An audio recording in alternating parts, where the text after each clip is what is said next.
Assalamualaikum warahmatullahi wabarakatuh. Yang terhormat Ibu Fitri Jamilah MPD selaku dosen pengampu mata kuliah Bahasa Indonesia serta teman-teman kelas A2 yang berbahagia. Pertama-tama marilah kita panjatkan puji syukur kehadirat Allah Subhanahu wa taala atas berkahan rahmat, taufik, hidayah serta inayahnya, sehingga kita dapat berkumpul pada hari ini dalam keadaan sehat walafiat. Sebelumnya, izinkan saya memperkenalkan anggota kelompok kami terlebih dahulu. Yang pertama ada Reni Mudaningrum, kedua ada saya sendiri, Muktiana Sekartri Julianti, yang ketiga ada Liska Nur Alifah, dan yang terakhir ada Lutfiah Tuti Amalia. Tanpa perlu membuang waktu lebih banyak lagi atau lebih mempersingkat waktu, marilah kita buka presentasi pada hari ini dengan bacaan basmalah bersama-sama. Bismillahirrahmanirrahim. Selanjutnya, saya akan serahkan kepada pemateri pertama kita, yaitu Saudari Liska Nur Alifah. Kepada Saudari Liska Nur Alifah, waktu dan tempat saya persilahkan. Di sini saya akan menjelaskan pengertian diksi. Diksi adalah pilihan kata di dalam tulisan yang digunakan untuk menggambarkan sebuah cerita atau memberi makna sesuai dengan keinginan penulis. Pemilihan diksi yang tidak tepat bisa menyebabkan perbedaan makna dan pesan penulis tidak akan tersampaikan. Pengertian diksi menurut para ahli. Yang pertama, menurut Gary Graff. Menurut Gary Graff, definisi diksi dapat dibagi menjadi dua, yaitu yang pertama, diksi merupakan suatu pilihan kata yang digunakan untuk menyampaikan suatu gagasan atau saat mengungkapkan sesuatu dengan cara yang tepat dan dengan gaya penyampaian yang lebih baik dan sesuai dengan situasi yang ada. Kedua, diksi adalah kemampuan dalam membedakan nuansa makna dengan tepat dari adanya gagasan yang disampaikan, serta kemampuan dalam menemukan bentuk yang sesuai dengan sebuah situasi. Yang kedua, menurut Harimurti. Menurut Harimurti, diksi adalah pilihan kata dengan kejelasan lafal untuk memperoleh efek tertentu dalam berbicara di depan umum atau dalam mengarang. Yang ketiga, menurut Susilo Mansuruddin. Menurut Susilo Mansuruddin, diksi adalah pilihan kata. Memakai diksi yang tepat, cermat, dan benar dapat membantu memberi nilai pada suatu kata. Yang keempat, menurut Widya Martaya. Menurut Widya Martaya, diksi adalah kemampuan seseorang dalam membedakan suatu nuansa makna yang tepat dengan suatu gagasan yang akan disampaikan. Kemampuan itu harus sesuai dengan kehendak dan situasi, serta nilai rasa yang ada pada kelompok masyarakat, pendengar, dan juga pembaca. Dan yang terakhir, menurut Andre. Menurut Andre, diksi adalah penggunaan kata yang sesuai dalam mewakili pikiran dan perasaan yang ingin dinyatakan penulis dalam suatu pola kalimat. Selanjutnya, saya akan menjelaskan dan memberikan contoh penggunaan diksi. Secara umum, diksi dibagi menjadi dua jenis, yaitu diksi berdasarkan maknanya dan diksi berdasarkan leksikal. Yang pertama, diksi berdasarkan maknanya. Diksi berdasarkan maknanya ini ada yang pertama, makna denotatif.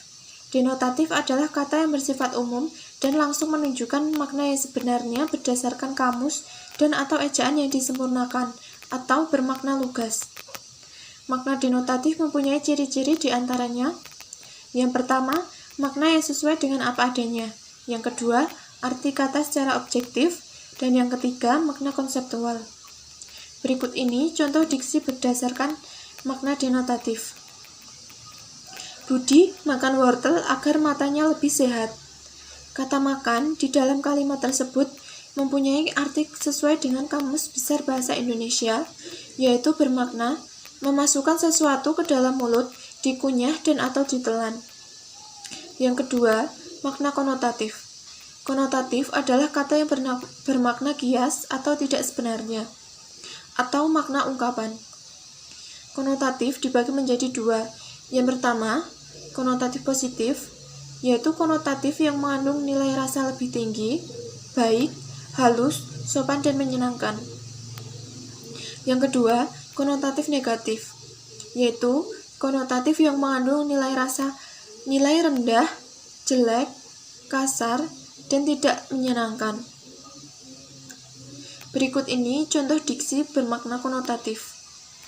Rio harus membanting tulang untuk menghidupi keluarganya. Kata membanting tulang ini sama dengan ungkapan yang bermakna bekerja keras. Yang kedua yaitu diksi berdasarkan leksikal. Yang pertama ada sinonim. Sinonim adalah kata yang mempunyai arti yang sama dengan kata lain. Sinonim ini dibagi menjadi dua, yaitu yang pertama sinonim mutlak, yaitu kata-kata yang dapat bertukar tempat dalam konteks bahasaan apapun tanpa mengubah makna struktural dan makna leksikal dalam. Contohnya, laris sama dengan laku.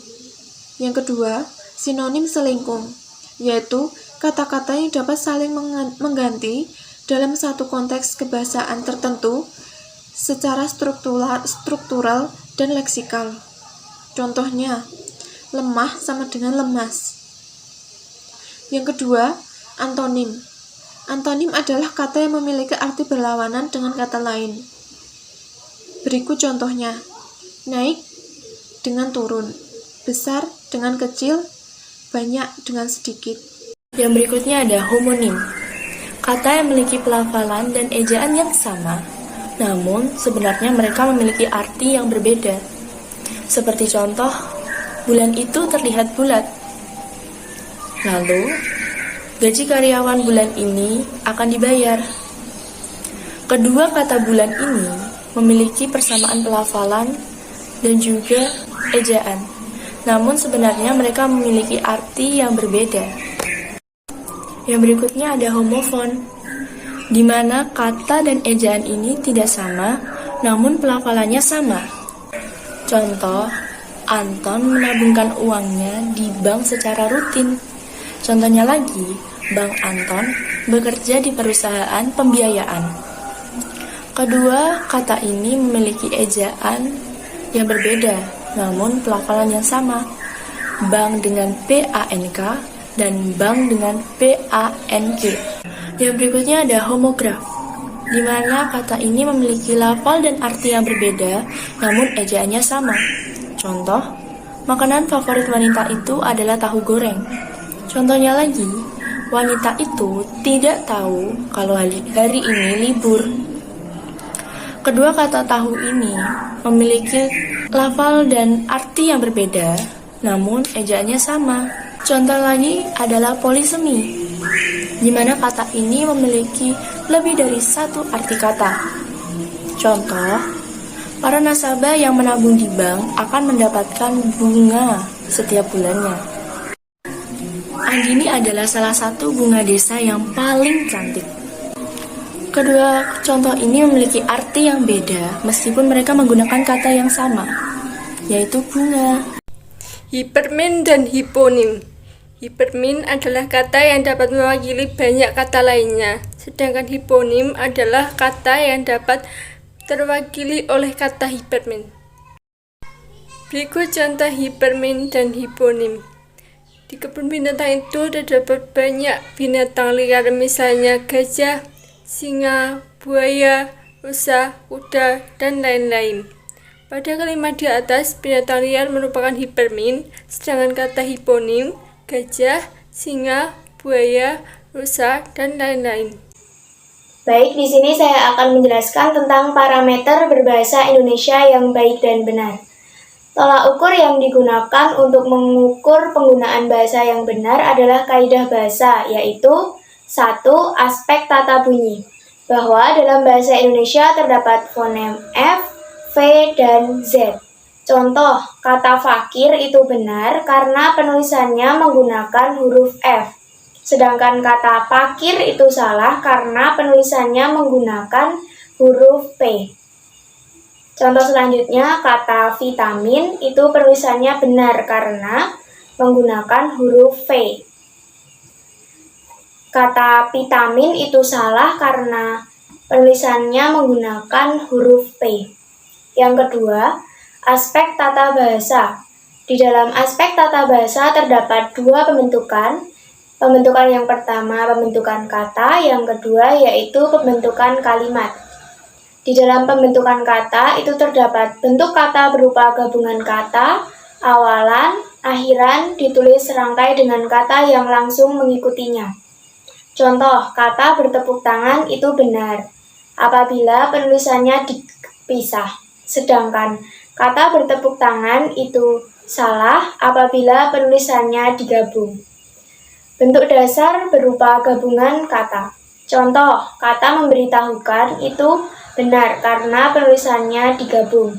Sedangkan kata memberitahukan itu salah apabila penulisannya dipisah. Yang ketiga, pembentukan kata dengan awalan pe dan pen. Contoh, kata pejudi itu benar, sedangkan penjudi itu salah. Yang keempat, pembentukan kata dengan awalan me dan men. Contoh, kata mengubah itu benar, sedangkan kata merubah itu salah.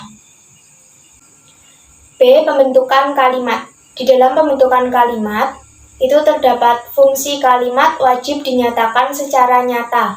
Contoh, tugas itu harus dilaksanakan dengan sebaik-baiknya, itu benar. Sedangkan harap dilaksanakan dengan sebaik-baiknya itu salah. Kedua, awalan dan akhiran untuk membentuk kata kerja yang dinyatakan secara nyata.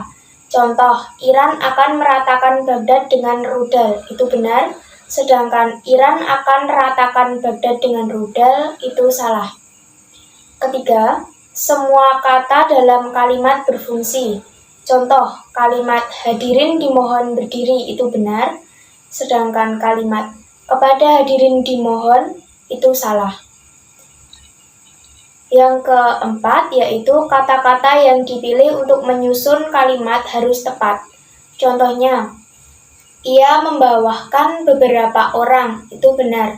Sedangkan ia membawahi beberapa orang, itu salah. Selanjutnya, kalimat yang tersusun atas dua buah anak kalimat. Contoh, karena sakit, ia tidak masuk kantor, itu benar. Sedangkan karena sakit, maka ia tidak masuk kantor, itu salah. Yang terakhir, ejaannya benar. Contoh, akan tetapi ia harus datang, benar.